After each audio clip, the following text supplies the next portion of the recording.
Hi అండి అందరికీ. చూడండి, ఈ విధంగా మనం తయారు చేసుకున్న స్నాక్స్ కానీ, అలాగే సొరకాయ సగ్గుబియ్యం హల్వా అండి. అదేవిధంగా పిల్లలకి మనం ఎంతో ఆరోగ్యకరమైన ఫుడ్స్ అని చెప్తాను కదండి. దానిలో భాగంగా 4 రకాల దినుసులు ఉడకబెట్టి వాటితోటి సలాడ్ చేస్తే ఎంత మంచిదోనండి. ఈ విధంగా పిల్లలకి కానీ పెద్దలకు కానీ ఇస్తే మంచిదని చెప్తాను కదండి. దానికి చక్కగా సూట్ అవుతుందండి. ఇలా ఉడకపెట్టిన ఒక్క రకం దినుసుతోటే మనకి అంత బలం చేకూరుతుందంటే, ఇలా 4 రకాల దినుసులు వేసుకుని చక్కగా ఉడకబెట్టి మనం సలాడ్లా తయారు చేసిస్తే పిల్లలకి ఎంత మంచిదోనండి. స్కూల్ నుంచి రాగానే ఈ విధంగా మనం ప్రిపేర్ చేసిస్తే ఎంత ఆశ్చర్యపోతూ తింటారో మీరే చూడండి. ఈరోజు నేను 4 రకాల దినుసులు అంటే మనం పెసలు, అలాగే శనగలు, వేరుశనగ గుళ్ళు, అదేవిధంగా ఇంకో రకం మినువులే చాయ్ గుళ్ళండి. ఈ 4 కూడా చక్కగా ఉడకబెట్టుకుని సలాడ్లా చేస్తే ఎంత బాగుంటుందోనండి. ఇదిగోండి, అదేవిధంగా మనం సొరకాయ హల్వా అని చెప్పి సగ్గుబియ్యం వేసి చేస్తే ఎంత రుచిగా ఉంటుందోనండి. ఈ విధంగా సొరకాయని మనం సొరకాయ అన్న ఆనపకాయ అండి, ఆనపకాయ అన్న ఒకటే కదండి. ఒక చోటన సొరకాయ అంటాము, ఒక్కొక్క చోటన ఆనపకాయ అని పిలుస్తాం. మన వెస్ట్ గోదావరిలో అయితే ఆనపకాయ అని పిలుస్తామండి. తెలంగాణలో అయితే సొరకాయ అంటారు. ఈ విధంగా సొరకాయ తురుముని మనం రెడీ చేసి పెట్టేసుకుని, సగ్గుబియ్యాన్ని సొరకాయ తురుము మనం 2 కప్పుల సొరకాయ తురుము అయితే మనం 1 కప్పు సగ్గుబియ్యాన్ని మనం వేసుకుంటే చక్కగా సరిపోతుందండి. ఇదిగండి, మనం ఎప్పుడైనా సరే ఇలాగా హల్వా చేసుకోవాలనుకున్నప్పుడు ముందుగా సగ్గుబియ్యాన్ని 1 గంట ముందు నానబెట్టేసి చక్కగా ఈ విధంగా ఉడికించుకోవాలండి. అలా ఉడికించిన దానిలో అన్నీ ఏ విధంగా చేరుస్తానో మీకు చూపిస్తాను చూడండి.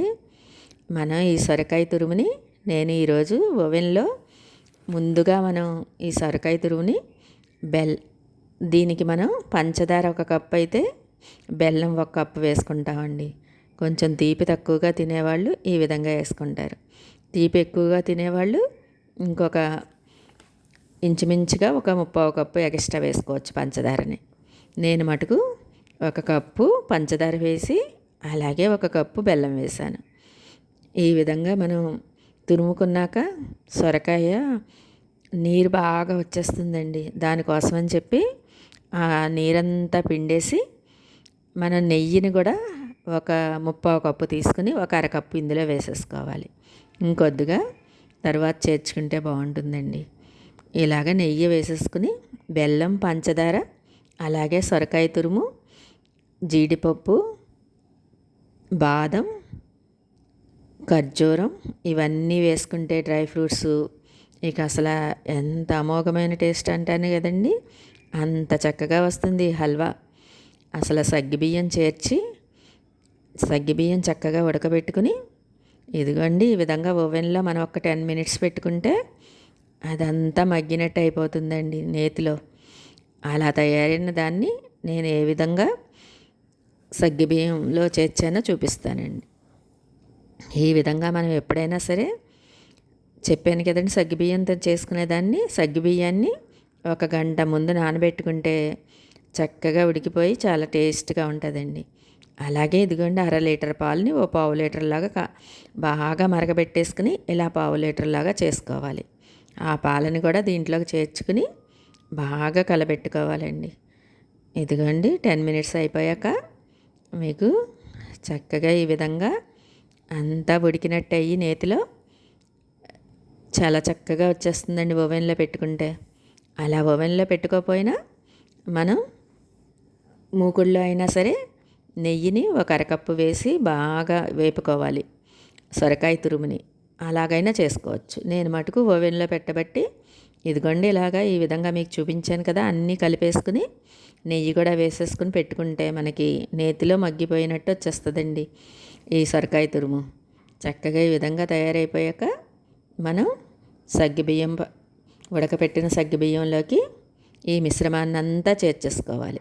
అలా చేర్చుకుని బాగా కలబెట్టుకుని అలా ఓ 10 నిమిషాలు మనం మూకుడి నుంచి వేరవుతుంది అన్నట్టుగా కలబెట్టుకోవాలండి. అలా కలబెట్టుకున్నాక మనం తరువాత బాగా చిక్కగా అయినప్పుడే పాలు పోసుకుంటే మనకి ఇంకా కాసేపు కలబెట్టుకుంటే మనకి ఎంతో చక్కటి సొరకాయ సగ్గుబియ్యం హల్వా రెడీ అయిపోతుందండి. ఇది టేస్ట్ ఎంత అమోఘంగా ఉంటుందో, అలాగే ఎంతో హెల్దీ అని చెప్పచ్చండి. మనం చక్కగా ఇలాగ సగ్గుబియ్యం అలాగే బెల్లం, పంచదార ఎక్కువ వాడట్లేదు కదండి. బెల్లం 1 కప్పు, అలాగే పంచదార 1 కప్పు. ఇంకా ఎక్కువగా వేసుకోవాలనుకున్న వాళ్ళు చూసుకుని తీపి చూసుకుని ఇప్పుడే వేసేసుకుంటే మనకి చక్కటి టేస్ట్ వస్తుందండి. చక్కగా ఈ విధంగా మనం బాగా ఉడకనిచ్చుకుని అప్పుడు కొంచెం దగ్గరగా అయినప్పుడు పాలు పోసేసి మళ్ళీ ఇంకా కాసేపు ఒక 10 మినిట్స్ బాగా కలబెట్టుకోవాలండి. మూకుడి నుంచి వేరవుతున్నట్టుగా కలబెట్టుకుంటే హల్వా మనకి కొంచెం గట్టిగా వచ్చి బాగుంటుంది. లేకపోతే పాయసంలా అయిపోతుంది. ఇలాగ హల్వాలా తయారు చేసుకున్నప్పుడు ఈ విధంగా పాలు పోసాక మళ్ళీ ఎక్కువసేపే మనం బాగా కలబెట్టుకోవాలి. పాలు ఎప్పుడైనా సరే మనం ఫ్రెష్ పాలు వేసుకుంటే మనకి విరగకుండా వస్తుందండి.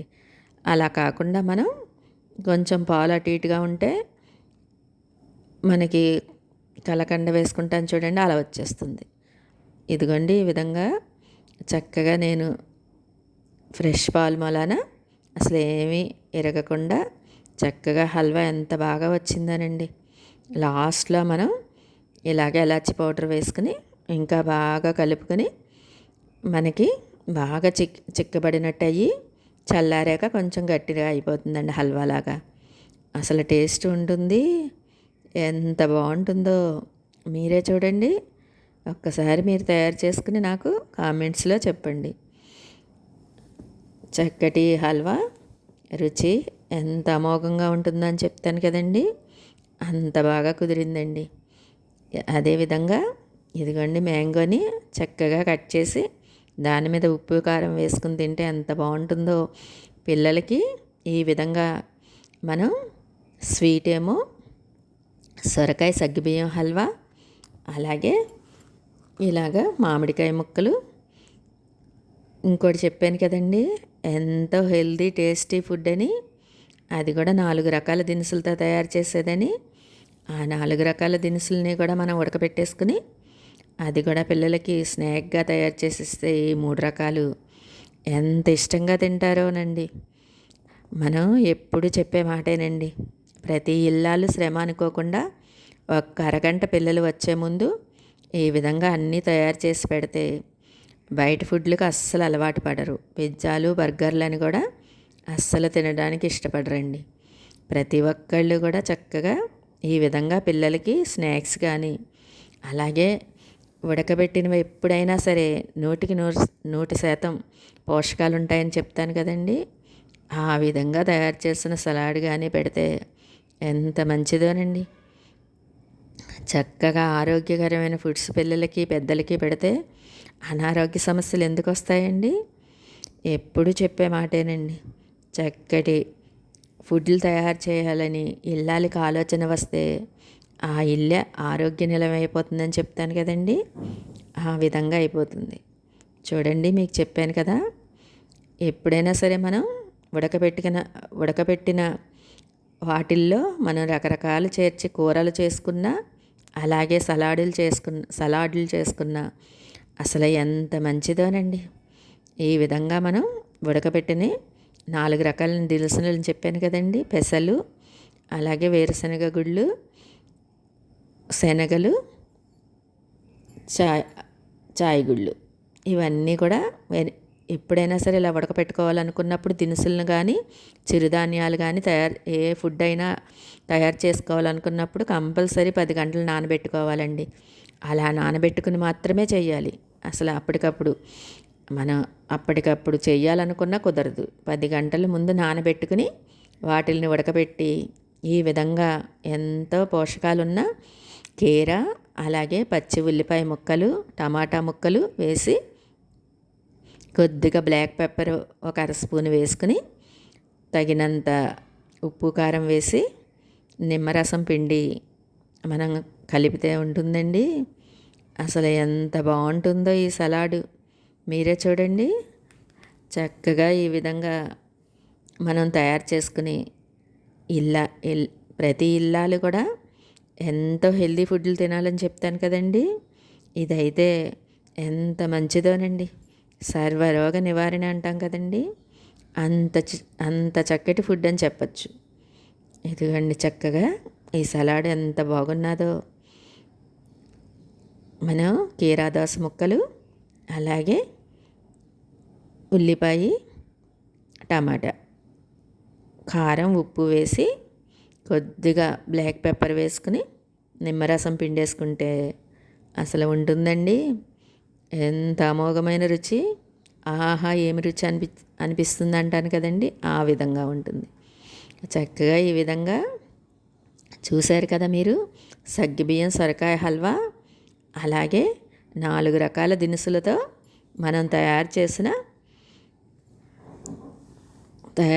సలాడ్ మీకు నచ్చినైతే నాకు కామెంట్స్లో చెప్పండి.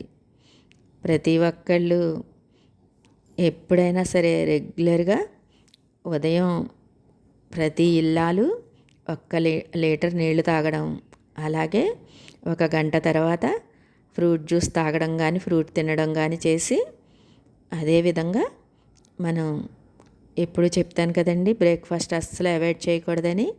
అలాగే అవాయిడ్ చేయకుండా బ్రేక్ఫాస్ట్ కూడా తిని తరువాత 1 గ్లాసు రాగి జావ కానీ మనం ఏ జావ అయినా చేసుకుని తాగొచ్చండి. అలాగే లంచ్లో కొంచెం మితంగా తిని ఇలాగ ఈవినింగ్ స్నాక్స్ చక్కగా వీలైనంత వరకు ఎంతో హెల్తీ ఫుడ్స్ చేసుకుంటే చక్కటి ఆరోగ్యం చేకూరుతుందండి. ఎప్పుడైనా సరే మనం ఇలా అనారోగ్య సమస్యలు తెచ్చుకునే కంటే ఇలాగ ఆరోగ్యకరమైన ఫుడ్స్ తింటే అసలు మందుల జోలికి వెళ్ళక్కర్లేదు. అసలు అనారోగ్య సమస్య అనేదే మనకి దరిచేరదండి. ఈ విధంగా నేను తయారు చేసిన 100 పోషకాలు విలువలు గల సలాడ్ అని చెప్తాను కదండి, అది చక్కగా సూట్ అవుతుంది దీనికి. మీరు కూడా ఈ విధంగా తయారు చేసుకుని మీకు ఎలా వచ్చిందో నాకు కామెంట్స్లో చెప్పండి. ఎప్పుడైనా సరే నేను ముందు వీడియోలో అన్నిటిలోని కామెంట్స్ చేయండి అని చెప్తున్నాను కదండి. ఇప్పటి మటుకు మీకు అసలు కామెంట్స్ చేయమని అస్సలు లైక్, షేర్, కామెంట్ చేయమని చెప్తున్నాను కదండి. ఓన్లీ కామెంటే మీరు పెట్టండి. ఈ వీడియో కనుక మీకు నచ్చితే కంపల్సరీ కామెంట్స్ పెట్టి నన్ను ప్రోత్సహిస్తారని భావిస్తున్నానండి. నేను తయారు చేసిన ఈ సొరకాయ హల్వా కానీ, సగ్గుబియ్యం సొరకాయ హల్వా కానీ, అలాగే సలాడ్ మీకు నచ్చితే నాకు కామెంట్స్లో చెప్పండి.